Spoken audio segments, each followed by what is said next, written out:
வணக்கம் மகளே, இந்த வீடியோல நம்ம என்ன செய்தி பார்க்க போறோம்னா, மண்டைக்கேறிய மதுபோதை, பார்ட்டியில் புழுங்கிய போதைப் பொருள், வசமாய் சிக்கிய பாடகி இவங்களா? வெளியான வீடியோ இணையதளத்தில் மிகப்பெரிய ஒரு அதிர்ச்சியை கிளப்பியிருக்கிறது. யார் அந்த பாடகி, அவங்களுக்கு என்னாச்சுன்னு வாங்க இந்த வீடியோவில் விரிவாக பார்க்கலாம். அதுக்கு முன்னாடி முதன்முறையாக நம்ம சேனலை ஃபஸ்ட் டைம் பார்க்குறீங்கன்னா சப்ஸ்கிரைப் பண்ணாதவங்களாம் சப்ஸ்கிரைப் பண்ணிக்கோங்க. பெல் பட்டன் சிம்பிள் அமைக்கி நம்ம சேனலோட நோட்டிஃபிகேஷனை எனபிள் பண்ணிக்கோங்க. நாங்கள் போடுற வீடியோ எல்லாமே உங்களுக்கு உடனுக்குடனே வந்து சேரும். வாங்க என்ன தகவல்னு பார்க்கலாம். தெலுங்கு சினிமா போதைப் பொருளை பிரிக்க முடியாது என்பது போல ஆகிவிட்டது. கடந்த ஆண்டு மிகப்பெரிய அளவிலான போதைப் பொருள் நெட்வொர்க் கைது செய்யப்பட்ட நிலையில் தற்போது பிரபல பாடகி ஒருவர் நடத்திய பிறந்தநாள் கொண்டாட்டத்தில் போதைப் பொருள் வெளிநாட்டு மதுபானங்கள் பயன்படுத்துவதாக பரபரப்பு புகார் எழுந்துள்ளது. சினிமா துறையில் பார்ட்டி என்பது ஒரு சாதாரண விஷயமாக ஆகிவிருந்தது. அதே நேரத்தில் தான் பாலிவுட்டில் டோலிவுட்டில் போதைப் பொருள் கலாச்சாரம் அதிகரித்து வருவதாக குற்றம் சாட்டப்பட்டு வருகிறது. மிகப்பெரிய நட்சத்திர விடுதிகள், ரிசார்ட்டுகள் நடக்கும் பார்ட்டிகள் அதிக அளவில் போதைப் பொருள் பழக்கம் இருப்பதாக புகார்கள் எழும்பிக் கொண்டே வருகிறது. குறிப்பாக கடந்த சில ஆண்டுகளாகவே தெலுங்கு திரையுலகம் போதைப் பொருள் பிரச்சனையில் சிக்கி வருகிறது.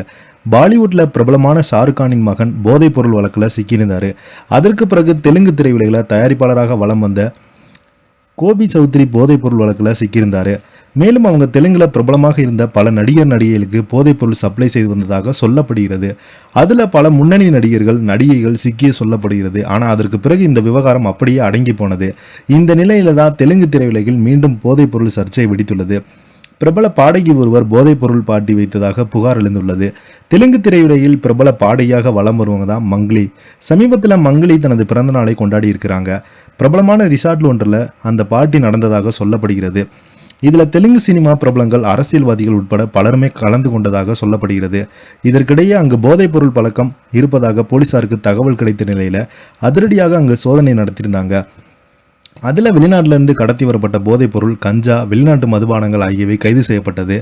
மேலும் பார்ட்டியில் கலந்து கொண்ட போதைப் பொருட்களை பயன்படுத்துவர்கள் கைது செய்யப்பட்டாங்க. அவங்களுக்கு இரத்த பரிசோதனை மேற்கொண்டதாக தகவல்கள் வெளியாகியுள்ளது.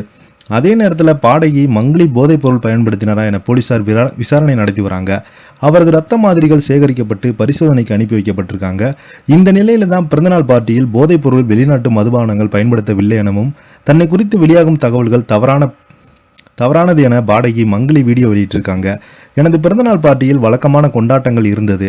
ஒரு சிலர் மது எடுத்திருக்கலாம், ஆனால் போதைப் பொருட்கள், வெளிநாட்டு பாதனங்கள் பயன்படுத்தாக பொய்யான தகவல்கள் பரப்பப்படுகிறது.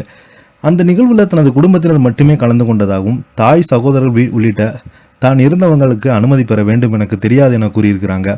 மேலும் பார்ட்டியில் போதைப் பொருள் பயன்படுத்தப்பட்ட வெளியான தகவல்களை திட்டவட்டமாக மறுத்திருக்கிறாங்க. இவர் தமிழில் வெளியான பஹீரா படத்தில் சைக்கோ ராஜா என்ற பாடலை பாடியிருக்கிறாங்க. போதைப் பொருள் வழக்கில் பிரபல பாடகி சிக்கியிருப்பது தெலுங்கு திரையுலகில் மீண்டும் பரபரப்பை ஏற்படுத்தியிருக்கிறது. இதை பற்றி நீங்கள் கீழே உள்ள கமெண்ட் பாக்ஸில் மறக்காம பதிவிடுங்க. நன்றி.